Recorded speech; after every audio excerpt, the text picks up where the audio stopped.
All right, y'all, we're talking body game again. We're gonna add to the body game series. I know you guys like these videos, but today I wanted to talk about why most guys, especially when you start talking about it, they're gonna deny body game. I said deny. They're gonna deny body game, right? They're gonna say, yeah, that's not true. You just need money and status. That's all girls care about. The reason they say that is because they never experienced it themselves, right? Me, listen, I was more cooked than all of you guys combined. All right, like I said, I was a loser in high school, super skinny, super lean. Literally no one paid attention to me. I had no muscle on my body, none of that stuff. Not saying I started my journey because of that, but I just noticed the differences when I did start on my self-improvement journey and I started gaining muscle. I saw the difference.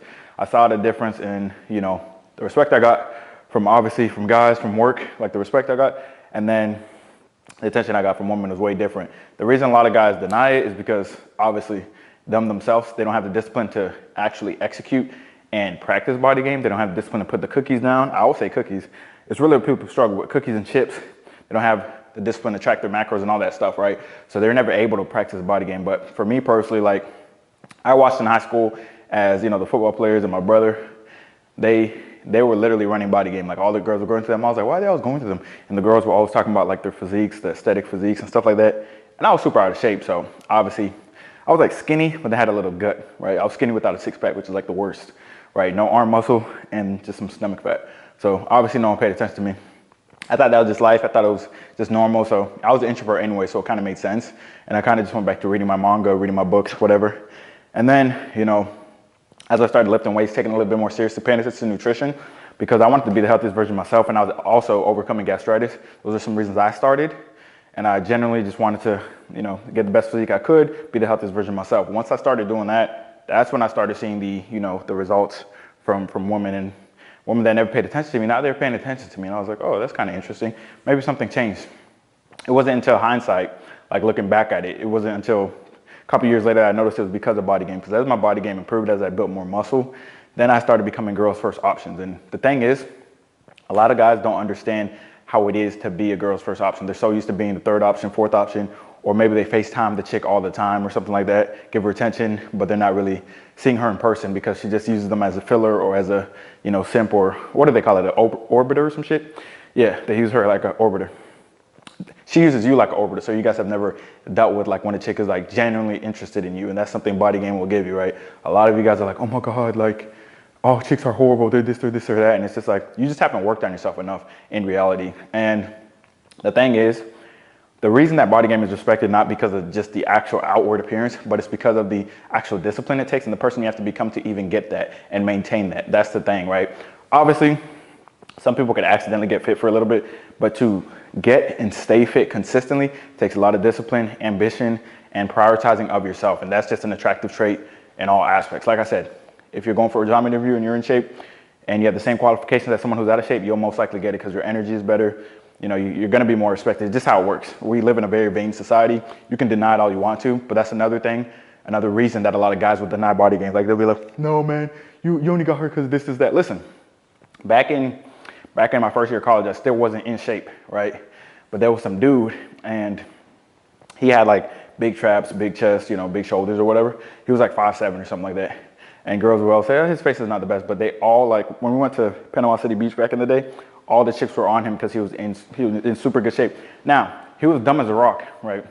He was dumb as a rock, and he was pretty oblivious to most things, but like the girls were just swarming him because his physique was on point and it was attracted to them. Because in reality, just like we're attracted to women's bodies, they're attracted to our physiques, right? So when you have a good physique, it's like it's gonna attract them. It just is what it is. It's aesthetically pleasing for everybody, right? So chicks are gonna look at you differently. So I remember that moment. Went to Panama City. You know, me and my homeboys were hollering at chicks. This is back in the day, all right? Leave me alone. We were hollering at chicks trying to get numbers, and then he was just like, huh? And they all just, they would all just like ignore us and like go to him and ask his name and stuff and like be all over him and shit just because his physique was on point. And he was like, I don't even know what's going on. His physique was on point, man. He used to always just knock out push-up squats and things like that all the time. So it does have an effect, guys, because at the end of the day, like, do you even respect someone who's out of shape? You don't. You don't respect someone who's just like sloppily out of shape. I mean, if it's Rick Ross, if he's a millionaire and he's out of shape, then, you know, you might have some respect for him, obviously, if he's a millionaire and out of shape. But most people are like, well, it doesn't matter, only money matters. There's a lot of out of shape millionaires that aren't, you know, aren't attracting anybody, aren't confident in themselves, because on a daily basis, they're not executing, they're not keeping commitments to themselves. They're eating unhealthy after they said they would eat healthy, after they say they go to the gym, they're not going to the gym, right? So they're not keeping commitment to themselves, so they can't build that self-belief, that self-confidence, that self-esteem, right? And then you can see that. You can see that from a distance. Like, the way I carry myself when I'm on point, when my nutrition is on point, is way different. When everything's, when my nutrition is on point and everything, I'm keeping commitments to myself. No matter how bad everything else is, I know that I'm doing the best I could in the situation I have. So I'm always going to have, at least that much confidence, right? And that's where confidence really comes from. It doesn't just come from thin air. It comes from executing day in and day out.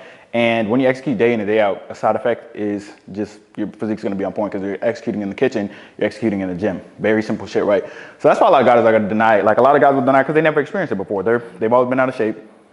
If they've ever gotten a chick before, it's because they flexed their car or showed them how much money they had, and they've always led with money because they know that they're trying to overcompensate for not having a physique and not having confidence, right? Which is exactly what chicks see. Chicks see this stuff from a distance. You guys don't understand. They're ahead of us, right? So if you're out of shape and you're like, oh, like I'll pay for this, I'll pay for that, or I'll pay for this date, like she knows that you're trying to overcompensate for a lack of confidence, a lack of options, and a lack of experience. Like she knows that you're trying to compensate for that, right? Because I've had a lot of chicks that are in relationships, and you'll see their dude like out with them on, at Ruth Chris, at expensive places in their story and shit like that. That's why I don't follow a lot of chicks in Instagram. Follow my Instagram, Luther Evangelist too. You'll see I don't follow a lot of chicks. If I don't know them, if they're not a client, then I just don't follow them because they're always posting bullshit in their stories about some, anyways, that's a whole different topic.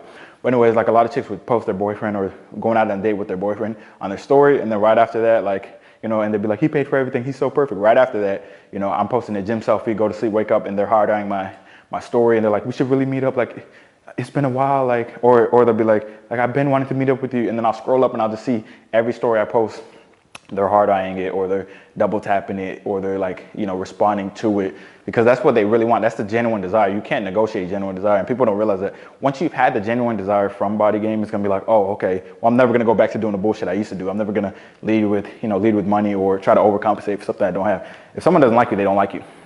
Right?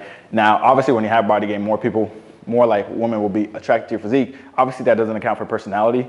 But I mean, from my experience, bro, and I know a lot of people are going to be like, well, you don't understand. You need this, you need that. Okay, cool. Whatever. All right. I'm not listening to people who have no experience, though. But anyways, like, personality, obviously, that matters a little bit. But I had the same personality before I had BodyGame and after I had BodyGame. And now my jokes are funnier. Now what I say is more important. Now my time is more important, apparently. So when you have BodyGame and when someone's really attracted to you, they kind of, all the red flags and shit go away. That's why you see all these chicks that are, single moms out here. They're in all these different situations. They have like 3 baby daddies, or they're just always getting pumped and dumped. It's because they're attracted to someone, and, they're very genuinely attracted to that person, that they don't care about the actual personality traits, right? Because a lot of times you guys are like, oh my God, personality matters. To keep a chick in a long-term relationship, potentially, but in all honesty, like you see all these baby daddy situations, like when chicks are trying to hook up, they're looking for the best looking dude, even if he has red flags. Like I used to post dumb bullshit, thirst traps. I used to say like, literally, this was the comment. I mean, this was the caption. It used to be a joke, but then it got out of hand. It wasn't supposed to be an experiment. It was supposed to be sarcasm or satire. I used to be like, baby girl, I'll ruin your life. Dumb shit like that. Or I'd be like, your worst nightmare, or dating me is horrible. Shit like that. When I posted those captions, I got so many responses by, attractive chicks, like in the comment section, but also in the DMs. And they're like, oh my God, like, why is dating you a nightmare? I want to date you, like all this shit. And I'm like, what the fuck? Because they like that toxicity, right? That's what they go for. So, and they also know that when you're attracted, when your body's on point, you're going to have more options, obviously. So that's what they're attracted to. That's just what chicks are attracted to. It is what it is. I'm just telling you how it is. I'm not telling you what to do, right? If you don't want to practice BodyGame, that's on you. I'm not telling you to do that. I'm just saying what happens when you do. And the reason people deny it is because they never experienced it. Because listen, a lot of you guys are like, well, it doesn't matter, you have status. Listen, if you get into the best shape of your life and if you post on Instagram consistently, I don't care about the algorithm. If you get in the best shape of your life and you post on Instagram consistently, you post a transformation pic and you just post gym selfies that are relatively clear, and then you do a couple of photo shoots, your shit's gonna blow up automatically because you're in shape and nobody's in shape. Like, let's just be honest. Anybody who's in shape on social media has been running the Explore page for the past 10 years. It just is what it is. You probably see me on the Explore page just because I'm in shape. So if you get in shape and you just post in shape, you don't have to have anything else going on. You could have no money, no job, no career. If you just post, let me post a gym selfie, then you'll just get followers because people will be inspired by you because people are not in shape. Very simple shit.